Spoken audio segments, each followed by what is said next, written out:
Hello and welcome to the Posture Dojo podcast. My name is Sam Miller, and I'm here sharing stories from my own journey of healing and postural transformation, overcoming and moving through an 85-degree kyphoscoliosis, and speaking with experts from various fields, from breath work to movement to some that may be more surprising but in some way are related to understanding the way we navigate life, the way we navigate our bodies, the way we connect and optimize our beings on this planet. And today I'm excited to speak with Annette Cashell, who is a movement coach, a modern movement coach. Annette, walk us through how you ended up finding yourself in this position. Hi, Sam. Thanks for having me today. Okay, so I'll have to take you back to my 20s. So I was a marketing manager for about 10 years and I loved my job, but my body didn't. And it all started to fall apart in my late 20s with back pain and carpal tunnel. I ended up not being able to do any sport. The only thing I could do was Pilates. I didn't know what Pilates was. My first Pilates class, I was bowled over by the fact that I could do something that didn't cause pain. I ended up becoming a Pilates teacher, but the problems didn't stop there. Unfortunately, I developed a really bad nerve problem with my neck, 3 bulging discs. I was due for a neck fusion operation. And at that point, I couldn't really figure out why I kept getting these issues because I was active and not overweight and not stressed. I didn't smoke. I couldn't figure out what was going on. So I did a bit of research and I realized I was an active couch potato, even though I was a Pilates teacher, even though I exercised every day, during the parts of the day when I wasn't exercising, I was sitting an awful lot, just like a regular couch potato. So when I kind of started going down that wormhole, I then did another training on trying to move more rather than exercise more.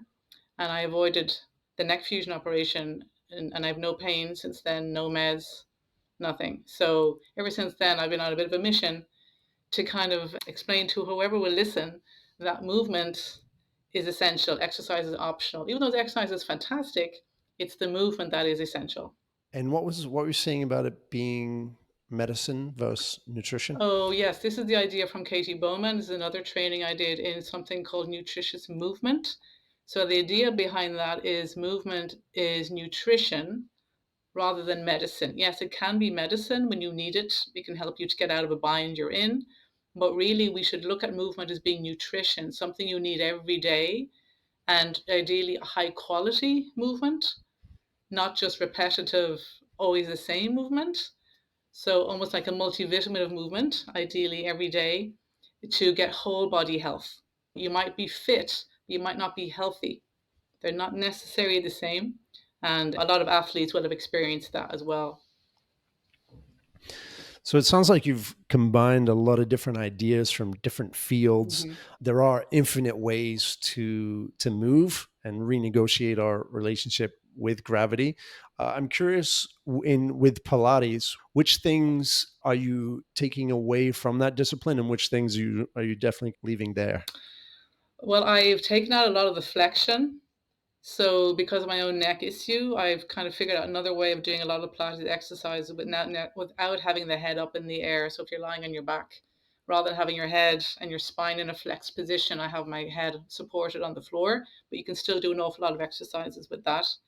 That would be the main thing. And also, I am trying to keep the spine neutral, but I'm not pressing it into the floor, which is often a cue in a lot of Pilates classes where they'll tell you to press your lower back into the floor, which is basically a slouch position.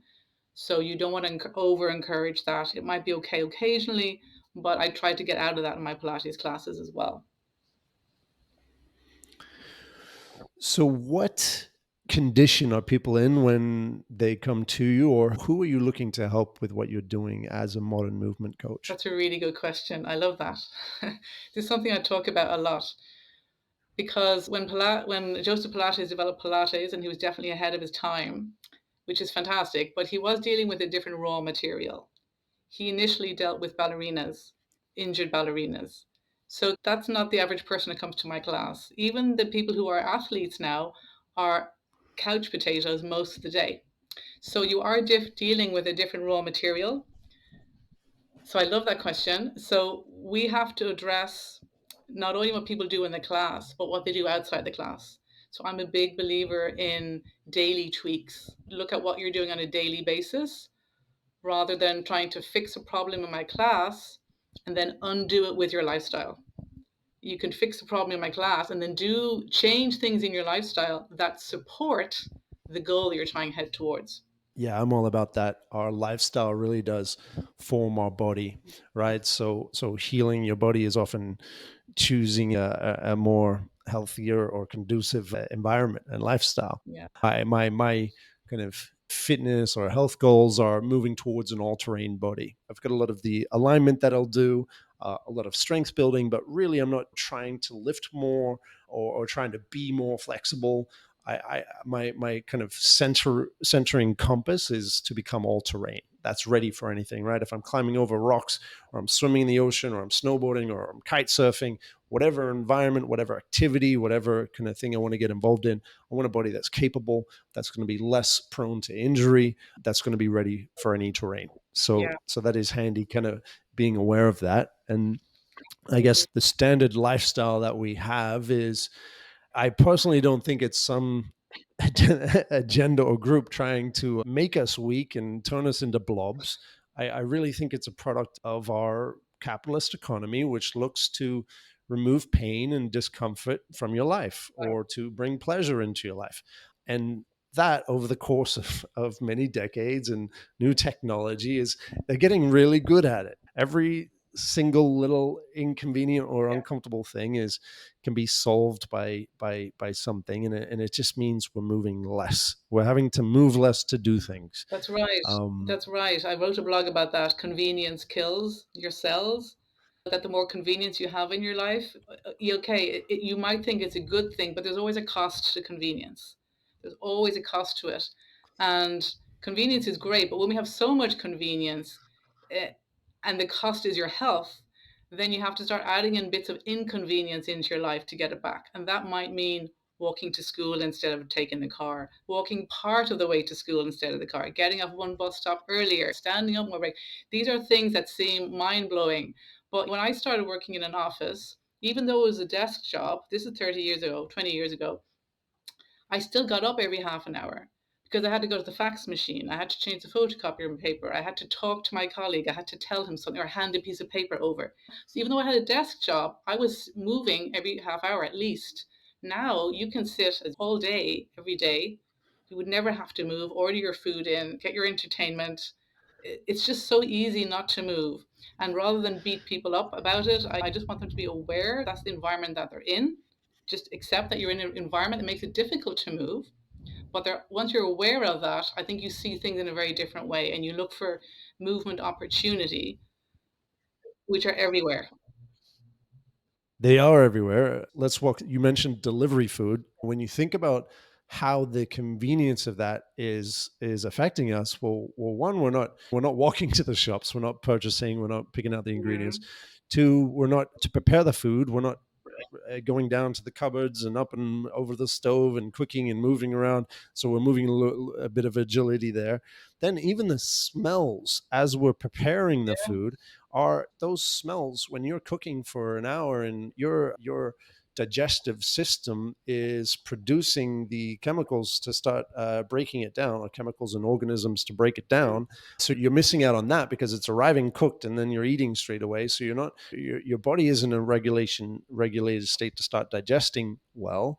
There's so many different little things, because and then we're not walking and moving around after as well, and that's also great for digestion. So it sounds like we're on the same page here. Integrating movement opportunities as much as possible, it is a good idea.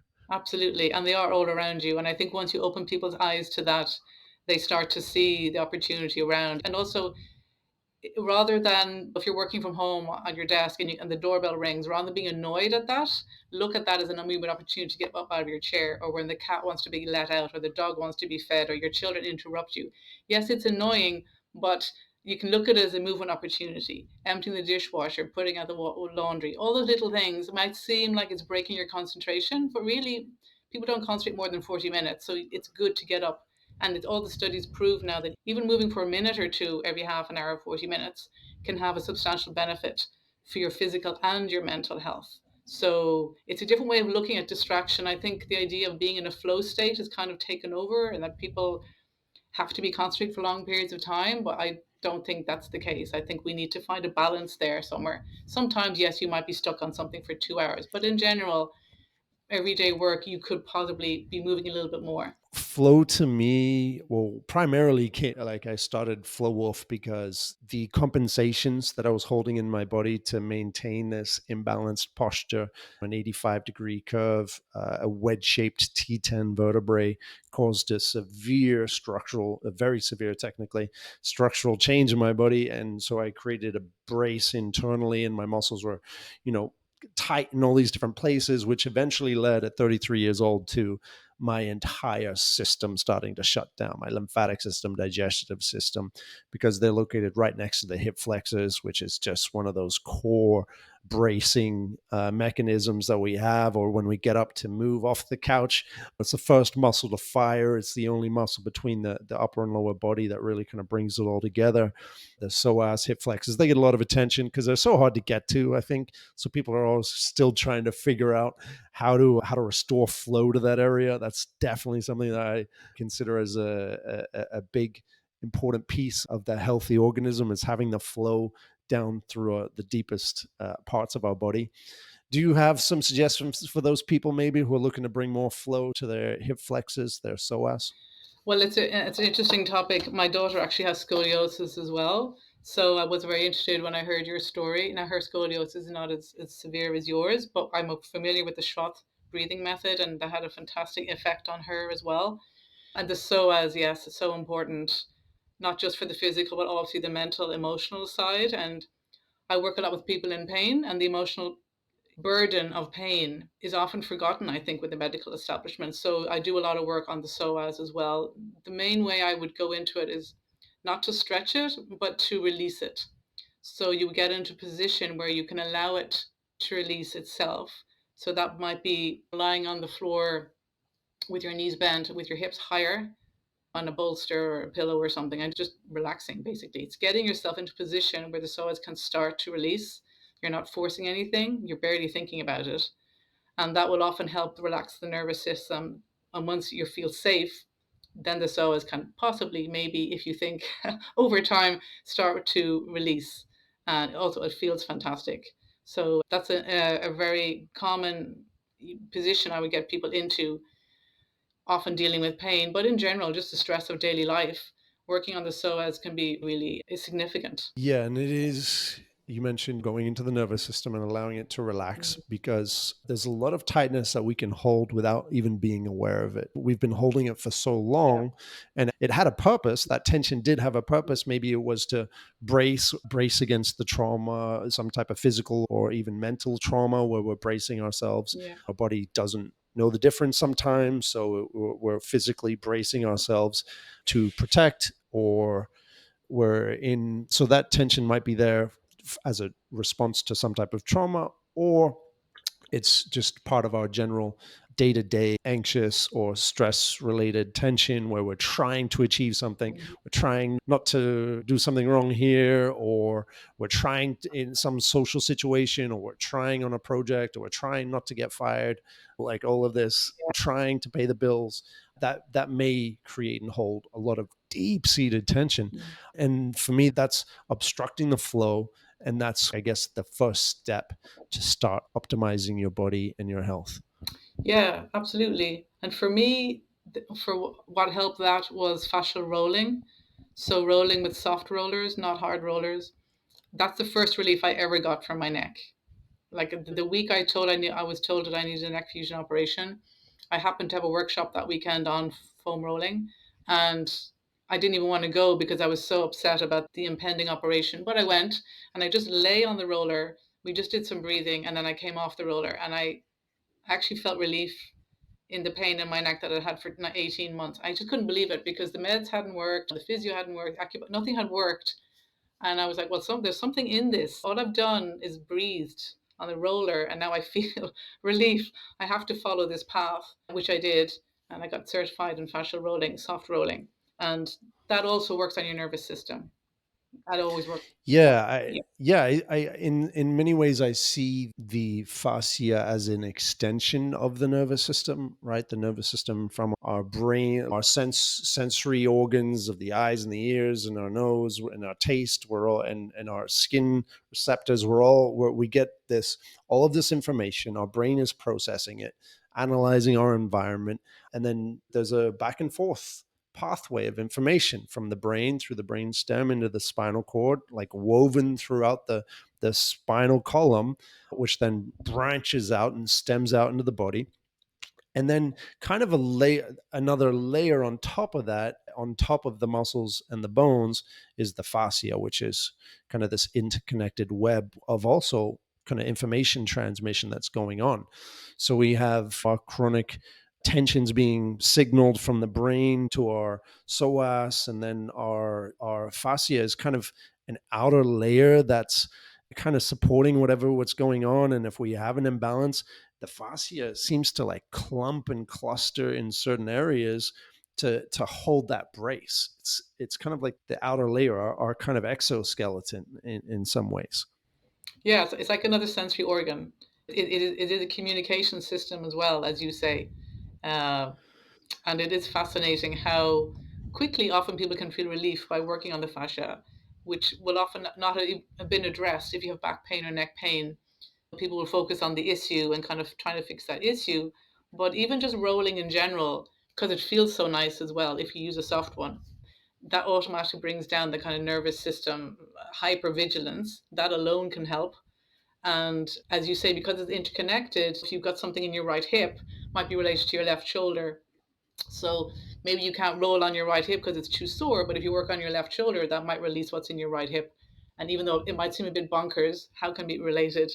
I discovered myself working on my feet really helped my neck. And that was a fascial link there. That was like my calf muscles were so tight. Every time I walked, it was like a whiplash effect on my neck. So working on the calves really helped to kind of start to unravel that tightness.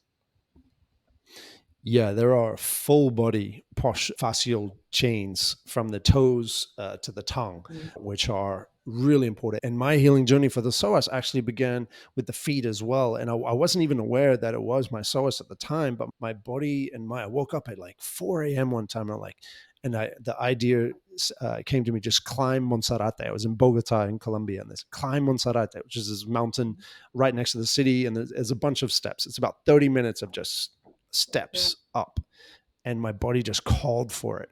And what my body was calling for was that full activation of that fascial line Mm-hmm. from the toes, especially the big toes. Because around that same time, I got into the barefoot shoes Right. to get that toe flexion, because Mm-hmm. I was feeling that it was an intuitive, just this is what I need. I need those barefoot shoes. I need to walk. Mm-hmm. And that was my body saying, get that movement, get that flow back from the toes all the way up. Yeah. It's a great feeling when you So have that. That's fantastic intuition you listen to there. Yeah. yeah. Your body will guide you. It will give you the ideas. And a lot of my movement, I go into the gym now and just listen to my intuition. A lot of it is just like, what needs to be done right now? Right. Is there a weakness that I have? Is there a restriction that I have? Is there a tension there? I've got certain benchmarks from the deep squat to maybe a good plank or front plank, side plank, and then going up into like more advanced stuff like a muscle up. Things I have like certain benchmarks, a handstand, things like that I'm working on, Mm-hmm. which require the alignment, which require removing all of these obstacles, these tensions along the way, and starting to integrate this psychosomatic kind of field, right? And I am optimistic. And by psychosomatic, I mean psychological, and somatic being the body. And I went through the conventional medical system, which was very somatic. It was very physical. It was all about the body. And they didn't look at the scoliosis and kyphosis from that perspective, only really from the physical perspective. We see this angle, you have that angle degree. Can we brace for it? Can we fuse it surgically? It's really just a physical approach to a condition, which I think is far beyond that. So I am definitely biased because the people I talk to are like yourselves who are integrating Mm-hmm. the breath, the fascia, the nervous system, these natural movement methods, which I think are far more holistic and essential for anyone who would actually like to really become the sculptor of their postures and of their bodies. Yeah, and I think I'm people curious. also feel often more empowered to do something like that. I think that makes a big difference if people feel that they have some power in what's going on with them. Even if they do need the operation, doing what you're doing, the holistic approach is going to help rehab anyway. So at least for me, I always felt more in control, I guess, if I could do something from my side and not just hand my body over to the surgeon. Which I feel is another byproduct of Yeah. the capitalist system is you want the person to feel that you're the only one who can help Well, them. yeah. And Yeah. I think the system has done that where they've got the lab coats Yeah. and the x-rays Yeah. and the training. And there is value to this. Yeah. It's not saying there's no value there. It's just they want to be in the position where we know everything and we know Mm. what's best for you. And this is what you Mm. should do or not do. And Yeah. that's obviously, as you were saying, disempowered a lot of people. Yeah. And this is extremely important when it comes to scoliosis and kyphosis, because the studies have shown people who go ahead with scoliosis surgery still have progression. Obviously, because they're not addressing the underlying cause. Right. They're not learning these breathing techniques. They're not empowering the individual to breathe in a way which promotes more alignment. And especially with scoliosis, the theory of a contracted nervous system limiting the growth of the spinal column. So, if you're in a chronic state of tension, maybe you have a trauma response where you're bracing and contracting and shortening your spinal cord Mm. throughout your growth teenage years, where your spinal cord is spinal column, your vertebrae are growing, Yeah. and you've got a restricted, limited nervous system and spinal cord, you're going to start seeing that warping of the spine as you do in scoliosis and kyphosis. And they've found this. They've started doing MRIs of people with scoliosis, and they've identified shorter spinal cords. So this whole area is something that I went through earlier, but I'm trying to bring this into the realm of conversation so that, yeah, ultimately we are empowered to understand that, okay, it has something to do with the nervous system, and we can start to interact with our nervous system and bring awareness, relaxation through the breath and these types of movements that are more conducive to relaxing the nervous system Hmm. and allowing the alignment in elongation to happen. Mm. And also seeing examples like you is very inspirational. That's really important for people who have scoliosis to see somebody that's been able to reverse it or improve it in this way. That's really inspirational. Often when you're given the diagnosis, it's just, well, this is the situation, this is your degree, and we're doing this operation, and there's nothing else you can do. And that is just so negative, and it's so frightening for many people that I think it's really empowering to see people like you. I would add to that too, because I often get the question, can I fix it? Or like, if I do this work, will I be Mm. fixed? And that's also limiting in a lot of ways because I don't think that's it's I understand why the question is, but it's not a question. It kind of needs to be done. If you've got this compromised posture, you do need to understand your breath. You do need to understand your nervous system and this flow in your body, and and understanding which tensions you might have, compensations you might have, how to release those tensions through things like the fascial rolling and nervous system regulation through the breath. Like the whether you can reverse it or not, the work still Yeah. needs to be done. Oh, But absolutely. there's a Yeah. The gift. term, There's many gifts that can yeah. come from that journey. Yeah, absolutely. Absolutely. And it's these are skills that will pass over into lots of other areas. So, yeah. I'm curious. You mentioned your daughter has scoliosis. How old is she? What was her journey? If you don't mind sharing. Well, she was born with a tumor on her spine, so called tethered cord. So she had an operation actually when she was 6 months old. And she had various other issues. But then the scoliosis started when she was about 12, when she had a bit of a growth spurt. And then that we did lots of rehab work, Schrock method really helped. And the doctors just weren't interested in what I was doing outside. And eventually, when she was 15, they told her, don't bother doing rehab anymore. There's no point. Yeah. So it got a bit worse since then because she listened to the doctors and not me. But she's very body aware, and I know she'll come back to it and it will help again. But it was very disappointing that the medical establishment, who I have a lot of respect for, weren't interested at all in why it had improved based on the work I had done with Shrott. So I don't understand why they're not, why it can't be in tandem. Why I don't understand that, but it really helped her. Yeah. Yeah, the more old school conventional medical system is really against anything alternative and holistic. But potentially because there has been a lot of quackery Yeah. going on, and it's fair that they have their defenses up, and it's got to be through peer-reviewed articles. But that bureaucracy has definitely slowed them down Mhm. because we have this new information. Dr. Roth in 1969 started saying, "Hey, spinal cords are shorter in people with scoliosis." It's called asynchronous neuroosseous development. The brain, the nervous system, spinal cord growing at a different rate than the bones. And then they did a study with MRIs in 2008, and now we have information showing that people have shorter spinal cords. Now, the tethering scoliosis that your daughter went through, that's where they've identified that there's a physical tethering Mhm. of the spinal cord to the spinal column. Yeah. And then through that growth spurt, you obviously have limited range. And you could imagine like the kind of the rope in your waistband, it gets crumpled. And Yeah. that crumpling is essentially what's happening in the spine. Yeah. So again, the path to alignment is relaxation of the nervous system. To me, it's just like the logical way. Mhm. I'm curious, like, so what you explained what you were doing with the Schroth method, and because with the Schroth method, I've also kind of delved into that and studied that. Did you come across anything with the nervous system inside Schroth, and what kind of approach did you No, take up? their approach was more breathing. Definitely controlled breathing Right? and aware breathing and breathing into the side that was more constricted and working on that way. So in that sense, it was nervous system in that there was a lot of breath work, but it wasn't like you're getting into release situations. You weren't going into release positions. But I found the breathing very interesting, the positions that they would be put into and then asked to breathe, they were difficult positions, but they were forcing the air into the area that had less movement. And then on top of that, I did a lot of, do you know Rebecca Leone? She's an No. American.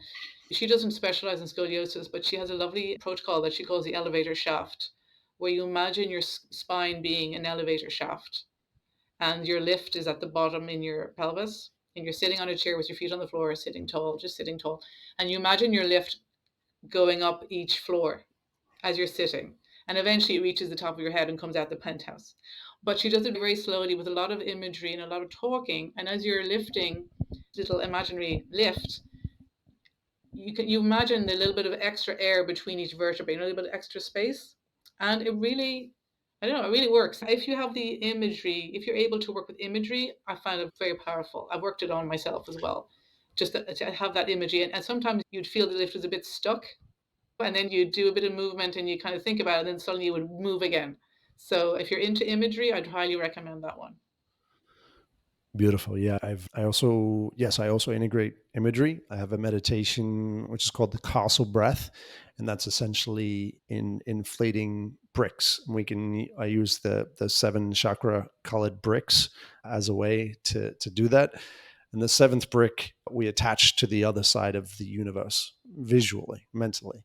And that creates the anti gravity effect of the castle, Okay. and that just imagining that extension and that release of that as well. So there's again an infinite number of ways to imagine it, and that is part of the empowerment, Yeah. is being able to imagine it. And I think that holds a lot of people back because it's a heavy condition to deal with in these teenage Yeah. years. To, and there's so much anatomy and science and so many things that you're just like, Mm. what's anterior, posterior, thoracic, lumbar, and you like all of this terminology, which again, if you're not trained up or studied up on that, you're going to be disempowered because you're like, Yeah. wow, this is like, I can't even speak this language. But I believe we don't need to be able to speak the language Yeah. necessarily. It definitely helps, especially as a practitioner, helping Yes. people understand the body. But I'm very careful to make sure that we know the words, we know the meaning of the words that we're using. But ultimately, it's that imagination, and the vividness of that imagination is what's going to be your greatest tool and your greatest empowerment on this journey. Absolutely. Absolutely. It's whatever works for you is what works. If you're not into imagery and it doesn't work for you, then you do breathing or you do something, or you find something else. But you find somebody that you can relate to as well and that speaks to you. And that is doubly powerful then, whatever method you're doing.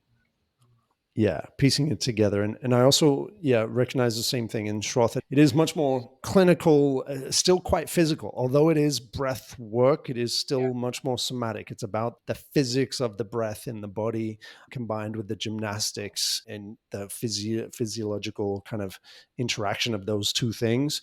When it comes to a lot of trapped energy or compensation or trapped tensions in the body, I do feel having that emotional Oh, element, yeah. that psychological process of release, of reprogramming the nervous system and therefore the whole system, Oh, yeah. I think is definitely like under discussed. And that's what I'm Yeah. trying to bring to the No, I think you're table. right. I think that, and the emotional toll of scoliosis is big, and especially as a teenager, it's very big. I think the Schropp method it was good as beginning because you can see you can see a lot of before and after photos when it kind of gives you an idea of this is possible, like that something is possible, Right. improvement is That's possible, yeah. But then you definitely have to address the nervous system. Absolutely, dealing with scoliosis, dealing with the exercises and the boredom and the tedium of it and how hard it is as well. yeah, I'm all for having the Schroth technique, the rotational angular breathing of the Schroth method as part of your toolkit. It does get more effective when you add in the ability to relax and have those long, slow exhales that relax the nervous system Mm, to be able to reprogram the physical and emotional connection of your body. yeah, And I say that because, you're in a position and you're inhaling into the correction. And then, the Schroth breathing, you're holding that tension and kind of locking it in place. And that's good. But I think adding, as you're locking in the attention, the exhale programmed with a new emotion hmm, is one of the most kind of underutilized yeah, parts. That isn't, I'm not hearing as much in that realm, but adding that on, yeah, that emotional rewriting of it's going to be different for every person. I think it might be I trust, yeah, it might be I love, yeah, it might be I'm sorry, I yeah. forgive, whatever that emotional connection that we may be stored in there. I think approaching it from that perspective is going to add to the rotational Oh, breathing. definitely. And actually, it was that whole period of my daughter's scoliosis that I started developing the movement program for schools because at that same age, if 16, 17 is where studies get very serious in Ireland and children start studying like nonstop in school and sitting for really long periods of time. And her scoliosis definitely got worse at that time, like really worse. And that's when I developed a movement program for primary schools actually to help get kids, well, to keep them moving even though they're in school. And it was very simple things like getting children to sit on the floor instead of on a chair or not wear shoes or sit in a different type of chair. And it was really a fascinating study to do because the teachers said that children were better behaved when they didn't have to wear shoes. They paid more attention when they didn't have to sit in a chair. Even the 5 year olds paid more attention. So it was that lovely mixture of it really does work. A little bit of movement really helps you to concentrate. It just comes naturally to children. And I again, I'm optimistic on that because I think these older institutional ways of doing school are starting to crumble because the world has changed. And I do see like things like the future of school on TikTok, where they're really only doing 2 hours of kind of academic, and then it's social, it's project based things, and moving Mm, around different kind of things. So I do see the world is adapting, but it's going to be people taking the step and leading to do this change. I just saw a video from the 1930s in New York, and no one was overweight. And I think, okay, but they were in these kind of schools and sitting there, but they also had a lot more movement in their daily lives. They were going absolutely.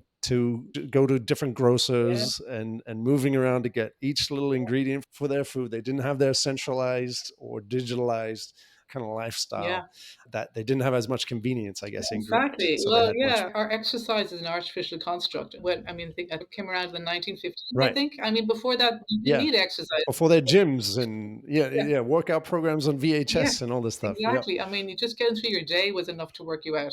You didn't have to do all this stuff. I think if children walked to school and back, it would be groundbreaking in terms of the difference it would make for children. But it's not always feasible because kids are being dropped to school as their parents are going to work. So it may not suit them to have them walk. But I see it here now where I live that there almost very few children are still walking to school. And that's a big change because that was such a natural part of the day and everybody else was doing it. So it didn't feel like exercise. So you came to school, you'd already walked 20 minutes. And when you went home, you walked 20 minutes. And it just gave you that buffer as well mentally of I'm in school and now I'm home. And that's, if we could bring that back in some way, I think it would really help children. Yeah. Yeah, to choose some inconvenience, but that doesn't mean it needs to be a pain or dull or boring. It can be, if there's not a parking spot next to the store, it's an opportunity to walk, to move the body. Amazing, excellent. I'm bringing flow. I'm grateful for that opportunity. And it's a way to reflect in a much healthier way to the environment, to our daily life. And once you start learning to reflect this way and have this ascending reflections every time you can take the stairs instead and bounce around and move around and generate flow and experience that life force and be grateful for that life force and that breath in our bodies, that it gets compounding. Our days get better, we get more energy, we get more momentum that we can take in a good direction, and it's a really beautiful thing. Absolutely. I think yeah, I think once the eyelids are lifted, you can see that and you're happy for it. Fantastic. You're definitely on the right road. So you help people kind of open these eyelids, Yes, right? Where, like, exactly. what offerings do you have at the moment? Where can people find that? Um, well, I'm on Instagram, Annette Cashell. I also have a website, AnnetteCashell.com. I suppose but one of the main things is my whole thing is that people often ask, like, where do I start? And I always say, try to sit less. Try to sit less. So if you sign up to my newsletter, you'll get the 15 top tips how to sit less, which is combined with less pain. So often the people that come to me are in pain. So they're not able to exercise. So I said, well, you try to sit less and stroke, you get rid of pain. So that thing in itself is a really good place to start because it also helps you develop a framework for getting more movement into your day. And that is key. Even if you never go to the gym, even if you never exercise, you might hate exercise. Even if you love exercise, you still have to move more during your day. So these 15 tips can help you with that. So you can sign up for my newsletter and you'll get that. Perfect. Amazing. Thank you very much for sharing your perspective and insights into this. This is a really important thing you're doing. So I want to appreciate you and encourage you on your path. Thank you, Sam. I Same to know you. I know I've been sitting on this couch for a couple hours now, and I'm starting to feel the pains and the aches. So I'm grateful to be able to get up and Yeah, move. I'm sitting on the And floor here. I'm sitting on my old yeah, bolster. So at least at there you least go. I'm closer to the floor. I'm still sitting, but it's a bit more work to get up again. Okay. Well, all right. Would you like to close with a few tips how we can sit less? Because that's a great way to start. So Yeah. how can we sit less? So one way is to make friends with the floor. So you may not be able to sit on the floor completely. I don't sit on the floor completely all the time. I sit on a yoga bolster, but you could have cushions to sit on the floor. If you're not ready to sit on the floor or the cushions, just sit on a lower chair. Anything that gets you out of the 90-degree angle, chair angle, is going to be more work for your body. And then you could bring it into your day by watching TV on the floor. You don't have to watch a whole program, even 10 minutes. You'll get really uncomfortable after a while and you'll naturally move, which is fantastic. Or what I like to do is I have a little table, a low table, and I have my breakfast and my lunch there, like a Japanese style table. And it's just, I don't even think about it anymore. That's where I have my breakfast, that's where I have my lunch, and I'm automatically sitting on the floor. And then if you really want to bring it up a notch, you can bring it into your day when you're working so that you have your computer set up at a lower level so that you can sit on the floor for part of your day. And if you're not ready to get on the floor yet, you can contact me and I'll send you the link to a blog to help you to get into a position where you're able to go onto the floor. There you go. Nice one.